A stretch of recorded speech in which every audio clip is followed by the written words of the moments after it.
Oh yeah! What's up? Kamusta mga Karibil? John Kisulhir, ang may pinakamalakas na pwede sa buong kalawakan at yun ang mga Karibil. Sabi ni Karibil, na Facebook ako, di ba, sa Food Panda at hindi ako makabiyahe. Ito, babasahin ko yung comment ni Karibil. Bonbon. Grabe naman Karibil.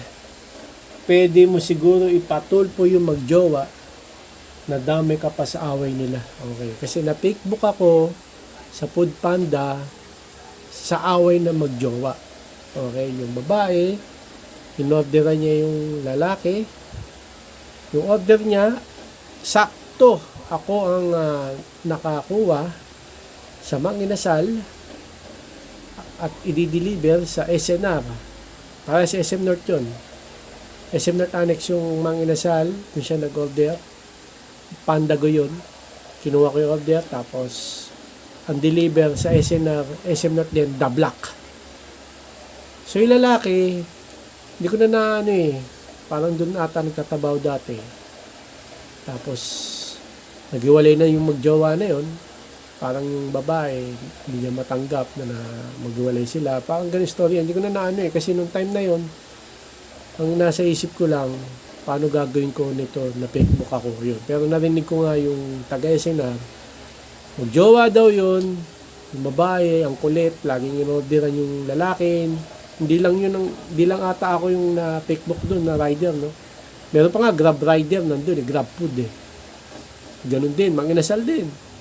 Malis na nung pagkatating ko, malis. Sa Grab food kasi, pagka Facebook, mas sila mas maganda. Parang sa Grab food, sa kanila na yung pagkain no? Parang ganun. Sa amin kasi, Food Panda, kailangan namin ibalik. Or, abono namin, bibili namin yung pagkain.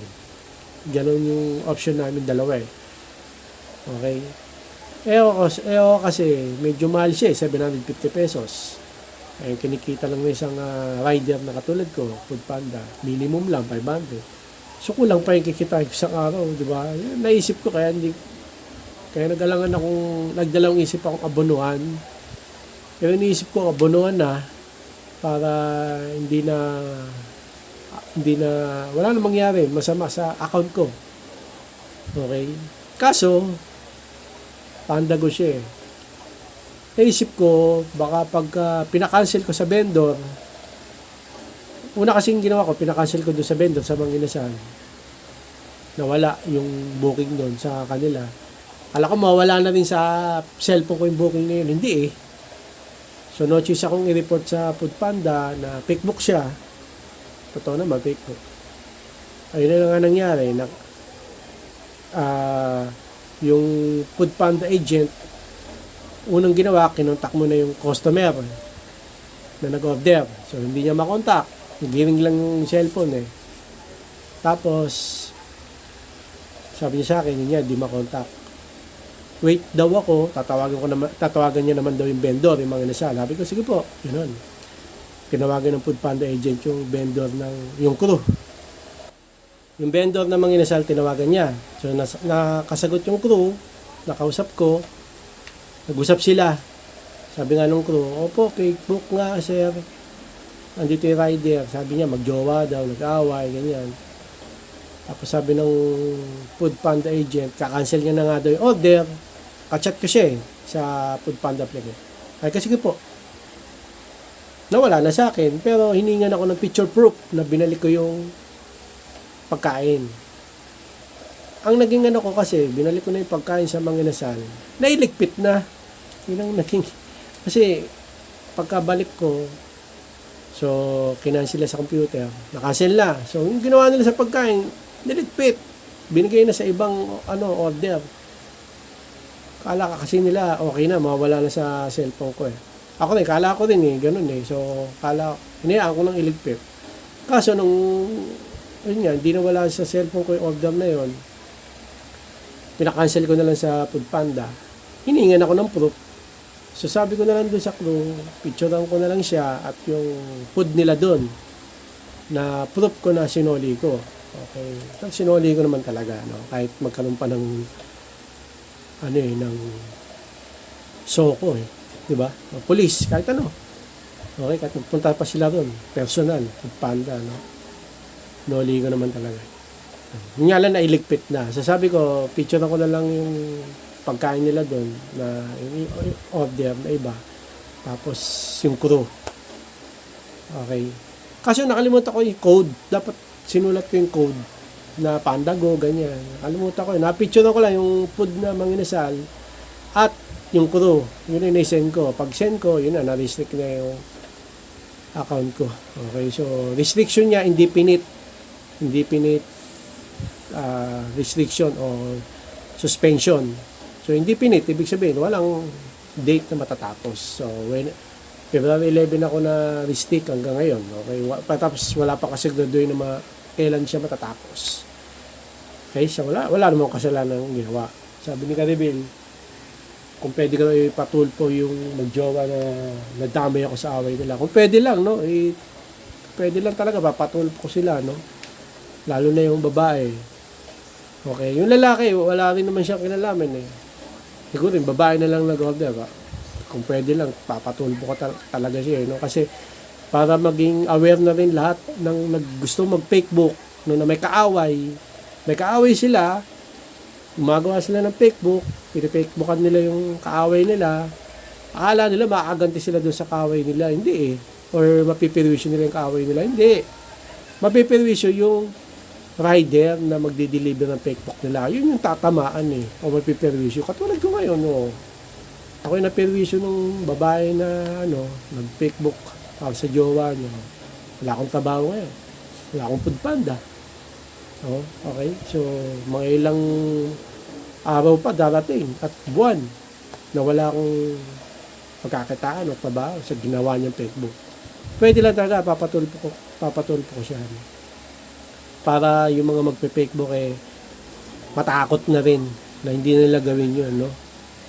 Biruin mo, may kaaway sila, o orderan nila, kala nila maaganti sila dun sa kaaway nila. Hindi, madali naman yung inorderan nila na kaaway, madaling tanggihan, sasabihin lang, hindi ko order yan, tapos walang magagawa yung rider kundi ibalik yung pagkain or abonuhan. Okay? So, pag inabonuhan, gastos. Pag binalik, pwedeng masuspend yung account. Nangyayari sa akin. Suspended yung account ko. Indefinite pa. But sana kung mga kahit 2 weeks lang, no?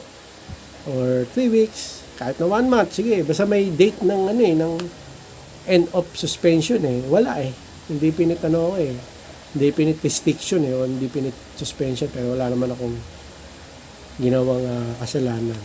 Yun nga lang, nagkulang nga lang ako nung binalik ko yung pagkain. Okay? Pero yung kulang na pagkain, hindi lahat binalik ko yan. Kahit magkaroon pa ng personal investigation. Okay? NBI, police, kahit ano pang, lahat ng item na pagkain, binalik ko. Drinks, halo-halo. May drinks yun, alam ko tatlong halo-halo rin. Tapos nakatali yun. Tapos yung paper bag nakasealed, hindi ko binuksan yun. Okay? Lahat yun, hindi ko ginalaw. Ganun ako sa lahat ng order ko, hindi ko binubuksan, hindi ko ginagalaw. Kasi alam ko, alam naman namin kami mga rider, pagka gumawa kami ng mali o kasalanan, account masisira sa amin. Okay? Pero yung account namin mahalaga yan kasi siyempre kumikita naman kami ng kahit papaano minimum per day. Bakit namin gagalaw yung pagkain? Kain naman namin bilihin. Okay, so mabalik tayo doon, no? Kung pwede ko raw siguro patulpo yung magjowa na yun kasi nga nadamay ako sa away nila. Gusto ko na talaga kung pwede lang patulpo o reklamo kung saan man para na rin maayos yung account ko, no? Di ko rin kasi maayos yung account ko kasi yung Foodpanda online lang siya. Wala siyang physical na office. Okay? So nagkakaroon sila ng physical na office o office na pwede mo puntahan pag may caravan lang. Yung caravan bihira yun, no? Kadalasan dun Pasko pa maganda pang Pasko. Dahil sa ginawa ng babae or magjowa na nag-away na yun dahil doon sa babae na yun, in order, dahil doon sa ginawa niya. Okay, maraming na ano na rider diyan sa mga ganyan na nagpe-Facebook. At tigil-tigilan na yung pagpe-Facebook na yan kasi hindi yung kaaway yung nagsasuffer, yung rider na mag-deliver. Okay? Kung may chance lang talaga ako na patulpo yun, gagawin ko. Talaga kasi laking perwisyo eh. Tsaka gusto ko pinaka gusto ko talaga maayos yung account ko. Yun yung gusto kong mangyari. Kahit di ko na patulpo yung babae na yun. Basta maayos na account ko. Yun yung pinaka ko. Pero kung may chance akong reklamo yun, talaga ireklamo ko yun. Kasi niya ako nasira niya yung trabaho ko eh. No? Para maano na rin siya, no? Na mali pala tong pagpe-Facebook na ginagawa, nakakasira ng ibang tao, nakakasira ng trabaho. Okay, hindi lang ako yung maapektuhan kasi ako, di ba, nagtatrabaho, mawala akong trabaho. Pati yung family ko na sinusuportahan. Di ba, yung rider na nawala ng trabaho, pati yung family na maapektuhan kasi yung rider nawala ng trabaho, katulad ko. Paano na yung suporta niya sa family? Buong family, sinira nung nag-Facebook. Ayun.